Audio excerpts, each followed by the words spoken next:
суды чечсин. Жазда биз бошко айрып сууап келебиз. Арыкты көрүп ичкибиз эм кебейт. Памперс барбы, баклажка барбы, баары жокту ташайттар олго. Мына 16,5 миң зорлор алды. Бейбечелер калды да, унчукпай сен жоксуң, базада жоксуң деп кууп жиберип атат барсакчы. Суукта суук дебей, ыстыкта ыстык дебей бечелер чегара кап жеп койгон шарты жок. Мына балдардын кийимин сетпей жаткызабыз. Жалгамаса айтам неберелер. 12 бирден кийин уктайбыз, чала уктайбыз. Көп эле Бишкекке, Ошко, ошол жака үйлөрүн ташап, эми квартирада жашап атат. Жалпы Баткен элине, жалпы Кыргызстанды коргошко да биз даярбыз. Кетпейбиз, эч качан кетпейбиз. 12 баш койну айдап кирип кетти тажик. Төлөп бергенде жок.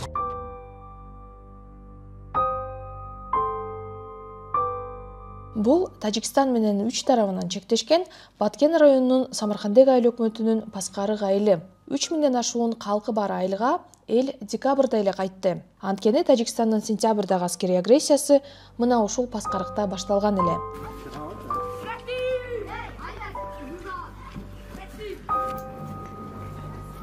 Он 4 сентябрда ушу Муса Кадыр атындагы орто мектебинде окуу процесси жүрүп атат эле.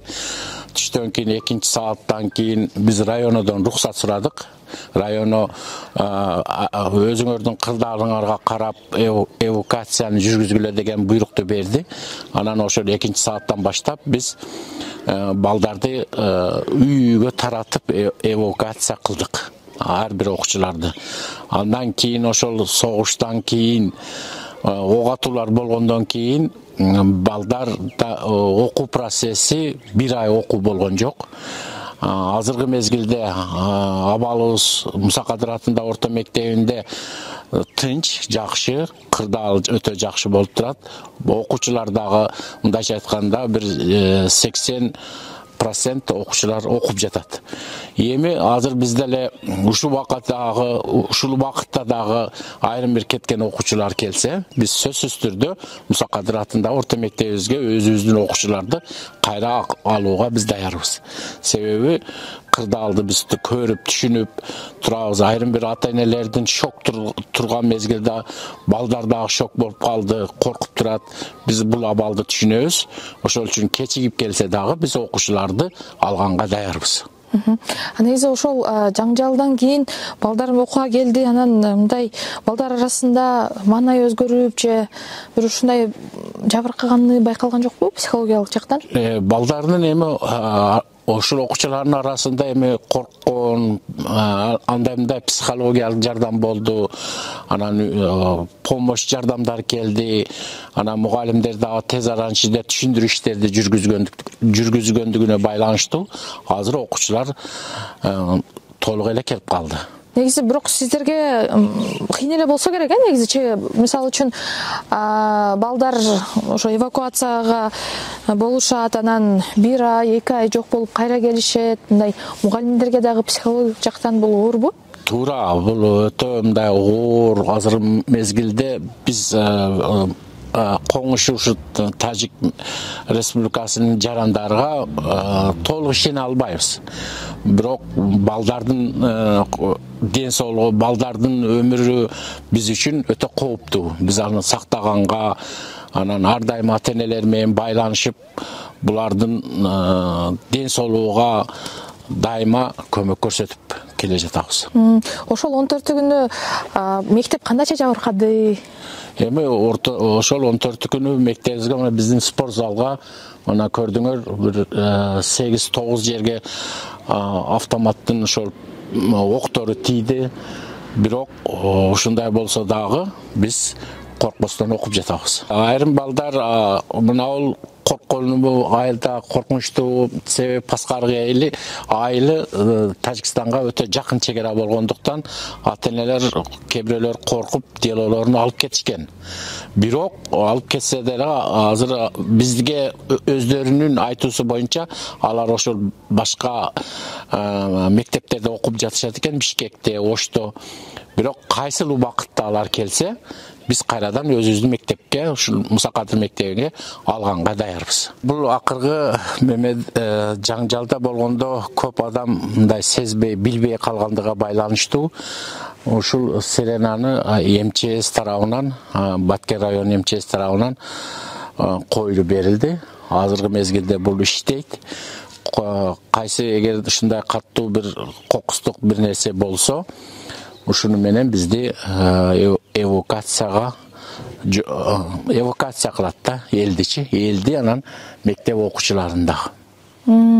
Буга чейин негизи телефон аркылуу айтылган да? Буга чейин телефон аркылуу жана группаларга, мектептин группаларга берилип, ата-энелердин группаларга берилип кооптоп келгенбиз. Азыр ушуну куруп бергенден бери Сиренаны ушул жардам менен окуучуларды эвакуацияга чыгарабыз. Таң атпай айылдан жаш балдар, аялдар, карыялар качкан. Эркектердин айрымдары үй бүлөлөрүн коопсуз жайга алып баргандан кийин айылга кайра кайтып келишкен. Аскерий агрессияда Паскарыктан 2 жай тургун каза болду. Ошондой эле 5 үй өрттөлүп, ондогон турак жай тонолгон. Мектептен кабар алып чыксак эле бизди ондогон келиндер, апалар күтүп турушкан экен.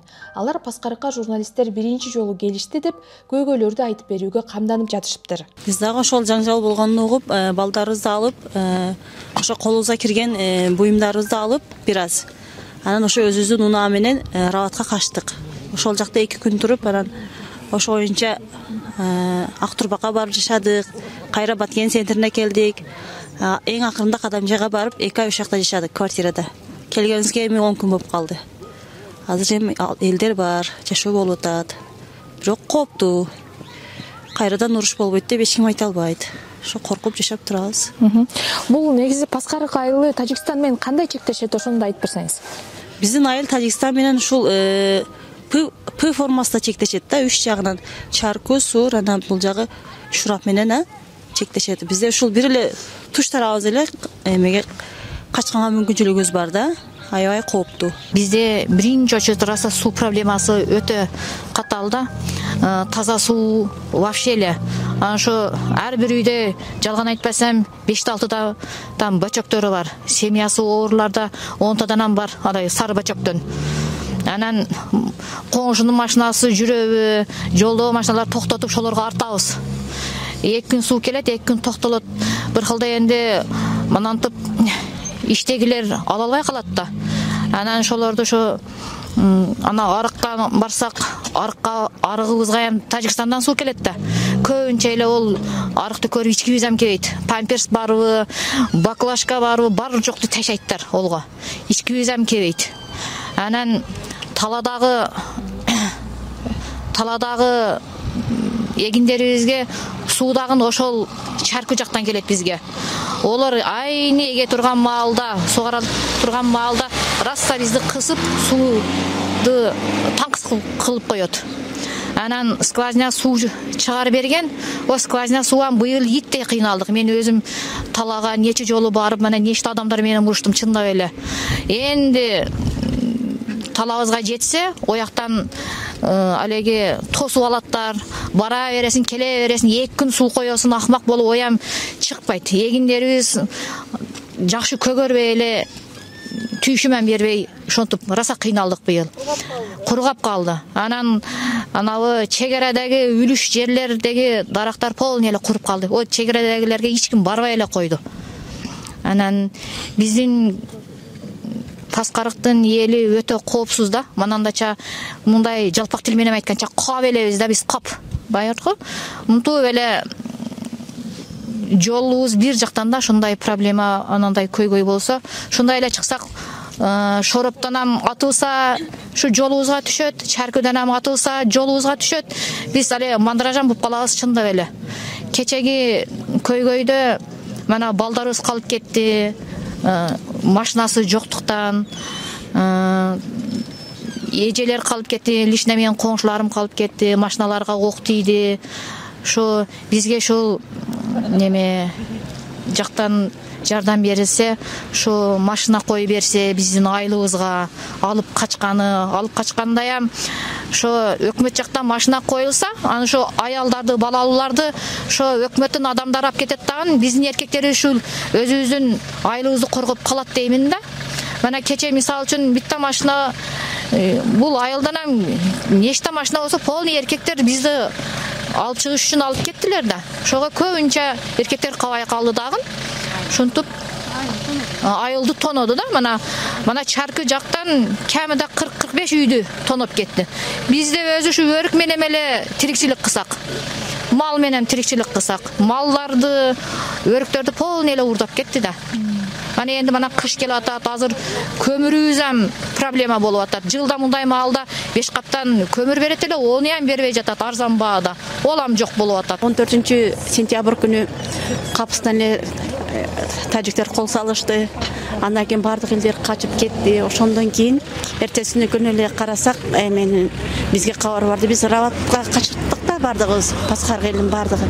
Карасак эле бардык мал мүлктөрдү, үйлөрүбүздү тоноп, тажиктер бардыгын алып кетип калыптыр. Энди мал мүлктөр майлени тонолуптур. Бизге негизинен башыбыз эсен болсо болду деп ойлодук. Андан кийин бизде негизги көйгөй бардыгынан баягы биздин чек-араны чечип берсин. Мына жерлерде баягы спорный жерлер болсо бизге зымторду тартып берсин. Ушул биздин көйгөйдү мүмкүн болушунча жеткириңиздер жогору жактагыларга. Андан кийин чек-ара статусун алганыбыздан кийин мына көздө азыр машинеси бар, күйөөлөр Россияда деп келиндерибизге пособие чыгарып берилбей жатат да. Пособиясын үзүп жататчы. Андан кийин келиндер чындыгында эле пособия үчүн жашагандар дагы бар. Бизде коро малыбыз болсо, шаркырап аккан суубуз болбосо, же болсо миш болбосо, анан чындыгында эле пособия балдар үчүн керек да. Азыр чындыгында эле бар жок кымбат болуп жатса, анан пособия албаса, башка кылбаса, элдер кантип жашайт андан кийин? Бардык нерсе ошол жокчулуктан чыгат. Малдардын бардыгын, мисалы үчүн, именно менин да малым кетти, бардык кол коңшулардын, Паскар элинин бүтүн малы мүлкү кетти, үйлөрү тонолду, үйлөрү күйдү. Андан кийин айтса ушунчалык проблема көп. Чек-ара статусун берди, эми биз бул жерден кетпейбиз. Мисалы үчүн өмүрүбүздүн акырына чейин эме кыласыз. Мына Паскар жалпы Баткен элине, жалпы Кыргызстанды коргошко да биз даярбыз. Кетпейбиз, эч качан кетпейбиз. Ата журтубузду коргойбуз. Бирок ушул биз кетпегенибизге жараша биздин проблемаларыбыздагы көйгөйлүү маселелерди чечип берсин. Ошол күнү биздин айылыбыздан 2 жараныбыз каза болду. Бири жаш бала, эми 4 күн 5 күн болду эле Москвадан келгениге. Бечара аялы кош бойлуу эле, азыр төрөдө, жайлуу болсун, раса зор бала эле. Ошол эмеден жайылмадан Шороп жактан түшүптүр да. Энди мен өзүм угушум боюнча да бир 50-60 кара кийимчендер түшүптүр. Түшкөндөн кийин биздин мергендерибиз ойтем 2-3 эле солдат болгон экен. Анан биздин мергендерибиз барып ушу солдаттарга жардам берип, атып көбүнө ошо эшекте тажиктарды энди эме кылыптыр да. Анан ол бала бир снайперист балага жардам берип жаткан экен. Снайперист балага октарды ташып, анан ошойтте шу баягы бала жат деген экен да, ошо снайперист бала. Эртеси күнү өлгөн ошол бала барып шетте өлгөн эле деп алып кетти, шу түнүгө, астагфирулла, түнүгө. Анан ошол бала жат, шу бомба келе жатканда жат дегенде ошол укпай калганбы, ошол бомба түшүп, ошол балабыз каза болду. Анан учубуздан мана Сур жактан 61-жылгы беле алам. 68-ci жараныбыз каза болду. Оям өзүбүздүн элибизди, ушу жерибизди коргоймун деп калган эле. Амма чыгып кеткенде калганда манабы Сур жактан келип жаткан, Шороп жактан келген бомба түшүп, ол жараныбыз каза болду. Экөөнү ham өзүбүздүн айылга коюлбай, Рават айылыга барып жерге коюлду. Ошол. Анан шу бизе мана уштагы мана Сур жактагы айылдаштарыбызды келгиле деп эле айтып жатабыз, бечерелер келбей жатат. Силер биз энди мана ортодо экенбиз да, ончо билбейбиз да. Мана чегереде жашагандар өтө эле кооптуу. Сууду чечсин, жазда биз башка айылга барып сууап келебиз, вообще. Арага менен барып ишибиз бүтүп калат, ошону менен кечкире суу менен. Вообще бизге эч ким келбейт биздин айылга. Бирок шайлоодо келеби? Шайлоодо пулуну берет да, мага көзү боеп сайланып кеткенден кийин бардык унутуп калат бизди. Пулуну бербейм, бизди честный иштесин, бизге пулу керек эмес, бизге. Зымторлорду тоссун, чек-араларга бүт зымтор тосса биз көңүлүбүз ток жашайбыз. Азыр биз үйлөрдү оңдошко дагы вообще ойлонобуз, үйүбүздү оңдосо кайсы малды жарылып кетет деп. Бизге үй керек эмес, бизге чек-араны биринчи зымтор менен тоссун, сууду чечсин, бүт жакты чечип берсин бизге. Азыр мына кышта суу шарылда агытканымен тажикка керек эмес үчүн агып атат. Жазда бизге бир тамчы ham келбейт да. Бир тамчы ham келбейт. Жалдырап, арыктан тажик бир усурда сууну айдап коет бир аптада бир. Шону ичебиз, ол балдар барды касал. Бишкекке карап жөнөйбүз. Бишкекке барсаң балам пул. Кызылай коому деди, ондон деди, мына границадагы адамдарга акча бөлүндү деди да, $200. Ошол акчадан биздин элге именно берген жок да. Лично мен барып жолуктум Рескобанккачы. Мына Баткен областынын элиге берди да. Алар негизи биздин жабыркаган айылдарга бериш керек да ошол акчанычы. Тааныш билиш болуп, ошол акчада бизге тийген жок. Именно мен мата одиночкамын да. Мына кары энелер, баатыр энелер бар. Биздин айылдачы майып, мүмкүнчүлүгү чектелген, ошондой көп балалуу баатыр энелер өтө көп да. Ошол ата энелерге эч кандай бизге өкмөт тараптан, жогору тараптан жардам берилбейт. Ошол маселелерди карагыла. Мына 16,5 миң зорлор алды. Бейбечелер калды да, унутпай, сен жоксуң, базада жоксуң деп кууп жиберип атат барсакчы. Ошол маселени ham карасын. Мына биз акча алган жокпуз. Мына эже алдыңыз айчыны. Мына эч ким алган жок, сура баарынан. Эч ким алган жок. Именно биз чек арада көп октун арасында калдык. Лично мына эжелер, апалар, мына майтта турат, мына эже, мына сүйлөңсүз. Мына эжеге апардым. Ошолор бүт кыйынчылык менен биздин элибизге 1 килограмм картошка да берген жок жардамчы. Площадка куруп берсем жакшы болмок эле жаш балдарга. Неге дегенде мына жазда тажиктин арыгы бар да. Күндүзү ошол жака кетип калат да. Биз ишибизди таштап барып издеп таап келишибиз керек да. Ана ошол жактан бир анта места болуп, спорт площадка, бассейн, ушу балдарыбыз келип ушул жакта ойноп кетсе, жакшы болмок эле. Шуну ham бир эске алып койсо жакшы болмок эле да, балдарыбыз үчүн. Көмүр сасаң таң деп атылса жүрөгүң жүрүп коркосуң. Мына балдарыбыздын кийимини четпей жаткызабыз. Жалган болсо айтам неберелерибизди. Кийимин четпей жаткызабыз, кийимини жатат кече. Комдо бир кийимдерди түйүп, байлап, түнүгө коркобуз, чын эле. 12 бирден кийин уктайбыз, чала уктайбыз. Ошого кайсы маалда дагыт этип түшөт, бирөө бакырып калабы деп. Бизе мына көрүп турасыңар, чек арабыз өтө жакын. Чек арабызды бөлсүн, тынчтыкты неме кылсын, эл журтубуз тынчыраак уктасын. Кекте жүрдүк, Акбатада жүрдүк. Неме больница, неме доктурлар келди дейди. Барсак немеди. Ай, мен айттым, ой бизге психиатр жокпу десем, шаарга барың деп. Шаарга эми неме мен барасында. Шойтем, шөнтүп неме кыла албады. О башка немелер барды келди. Көрүнгөнгө көрүндү, көрмөгөнү калды шөнтүп неме кылып. 70ке киргенге шөнтүп темселеп барып жүрдүк немеде. 2 ай жүрдүм шөнтүп. Психологтор келген жокпу? Каякта келдисиң немеде. Шаарда көрбөдүк психиатр. Мен Кыргыз мамлекетинен ошол жогорку органдагылардан суранат элем, баягы СМБ, КГБ деген адамдар иштеш керек. Жөнөкөй мындай жарандардын, аялдардын, кишилердин ортосунан деле ошондой адамдарды коюп койсо, ошондо дагы бир коопсуздугубуз сакталалы деген ойдомун.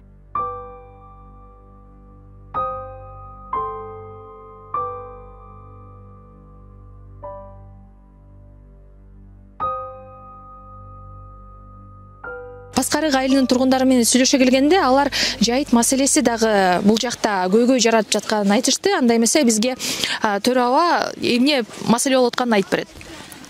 Мен Самарканд айылынын Паскарык айылынын тургуну болом. Норозов төрө. Мен өзүм мына ошол границада жашаймын. Бизге жайыт тууралуу маселе, бизге проблема болуп атат. Жайыт.